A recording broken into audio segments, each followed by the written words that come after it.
Hello everybody, it's Tim here again, here with another movie review.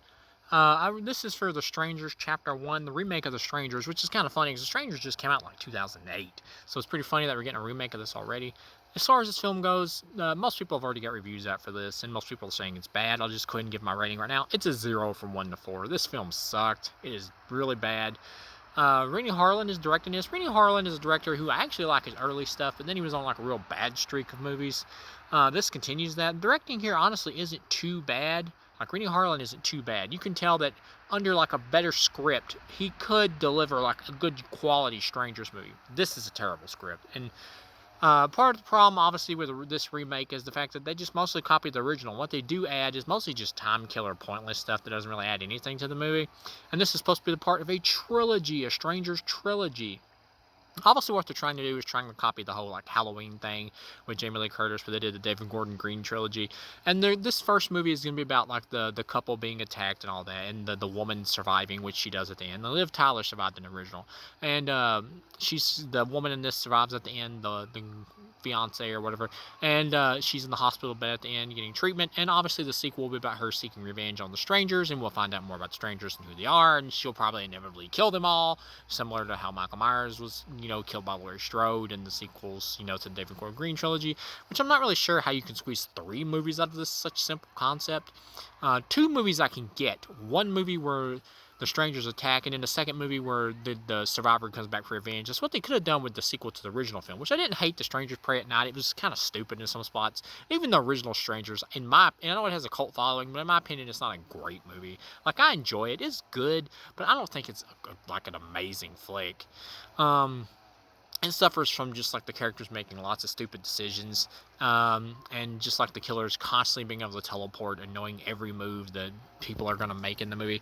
This flick has the same problems, except they're amplified because this is worse written. The killers can once again teleport, and they can just like appear and disappear at random times just out of nowhere.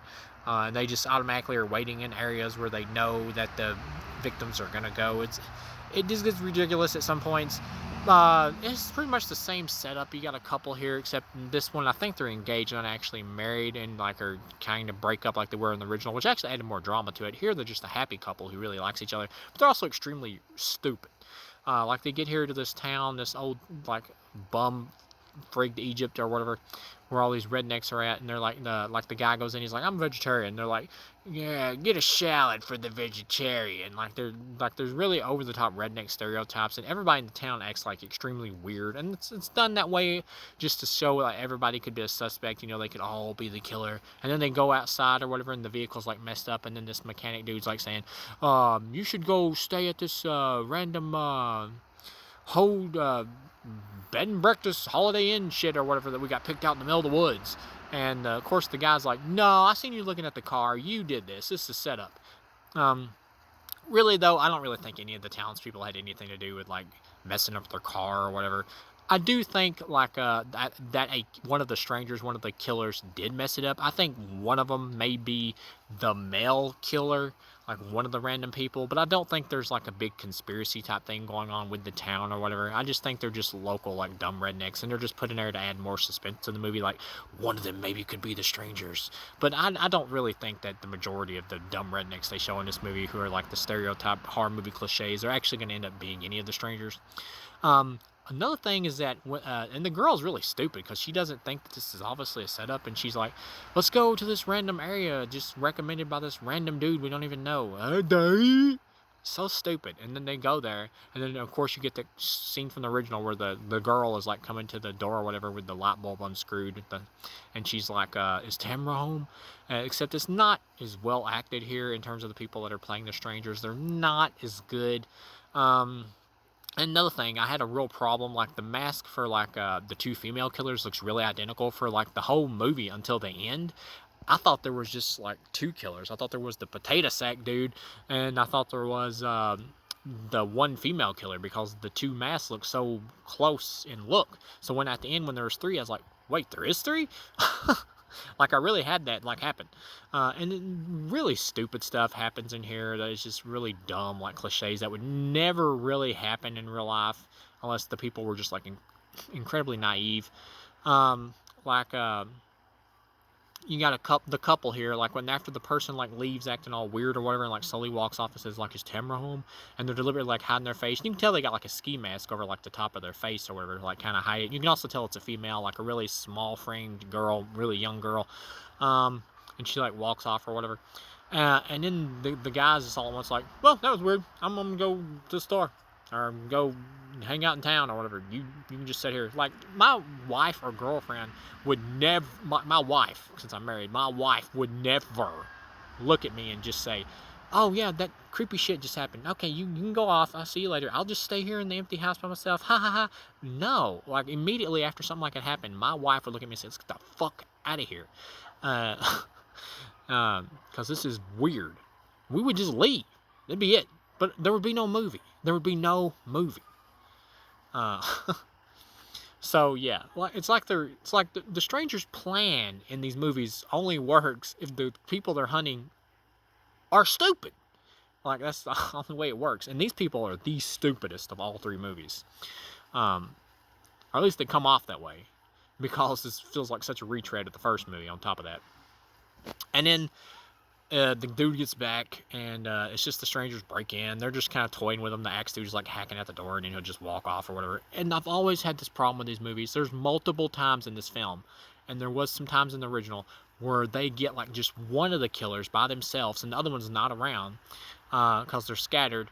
And I mean, and it's mostly like the female killers that get by themselves. Like this dude in this movie, like whether the female killer had a knife or not, she's very tiny framed. He could easily overpower her, take the knife and just stab the shit out of her, or just beat the shit out of her. And yeah, there's the potential of like maybe if she started hollering or whatever while he was fighting her, that maybe the dude would show up or whatever, then they'd have more of a problem. But even the dude, like even with an axe, like these, when you don't have a gun, like an axe is a strong weapon, but if you swing and you miss once, you just miss once, you're gonna be able, the person's gonna be able to attack you and just like grab at the axe and just like get a hold of you. And even the dude who's the main like sackhead killer, if the guy and the girl still double teamed him, they'd be able to take him down, even if they got him by himself and double teamed him. So that was always my problem. Like, why didn't they just attack and like beat the shit out of the strangers? And the other problem I have with it is, why didn't they just run off into the woods? Like, there's a wide open forest here with miles and miles of forest. And yeah, you might say they could run off and maybe get lost or something, but I'd rather risk that and be off in the woods or whatever, if I couldn't fight these dudes, which they could, but still. So, and of course they get to the point where they do get outside. And you do get a nice little suspense scene where the chick like puts her hand on a nail or whatever, and the dude has to pull it out and she has to stop from screaming. It's alright. But then they start to run outside and the dude just randomly trips. Just out of the blue. He just randomly trips, and of course it screws up his whole foot. And he has to like limp somewhat through the whole rest of the movie. It's so stupid. It's such a cliche. Like, that stuff does not happen all the time in real life. Like, I've tripped and stuff multiple times through my whole life, and not once has it ever frigged up my foot so bad to where I could not walk hardly, or had to limp for the whole rest of the day or whatever. And of course, because realistically, if they would have ran off and got off into the woods, they could have just ran away. They would have been miles and miles into the forest. There's no way humanly possible the strangers could have found them. There's no way. They would have been 40 fucking miles in the woods if they would just kept running. So yeah. And the worst, absolute worst part of this movie is when the dude who has a shotgun can take out the strangers. He gets one point blank range. Instead of pulling the trigger, he just stands there. But he's too afraid to pull the trigger and shoot the chick, shoot the female killer. It's so stupid. It makes no sense. And then because of that, the male killer finally shows up because he catches him and runs out and knocks him out. So they got them both tied up after this.